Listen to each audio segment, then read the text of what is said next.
ഇത് നമ്മൾ കമ്പം ഡിസ്ട്രിക്റ്റിൽ തേനിയിൽ മുന്തിരിത്തോട്ടം കാണാൻ വന്നതാണ്.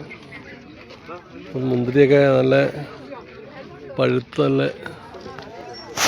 വിളഞ്ഞു നിൽക്കുന്ന സമയമാണ്. ഞങ്ങൾ കരുനാഗപ്പള്ളിയിൽ നിന്നാണ് യാത്ര ചെയ്തത്. കരുനാഗപ്പള്ളിയിൽ നിന്ന് 4 മണിക്കൂർ കൊണ്ട് ഞങ്ങൾ കുമളിയിലെത്തി. അവിടുന്ന് ഒരു 20 കിലോമീറ്ററോളം തേനിയിലേക്ക്. മനോഹരമായ ഒരു പാടാണ്.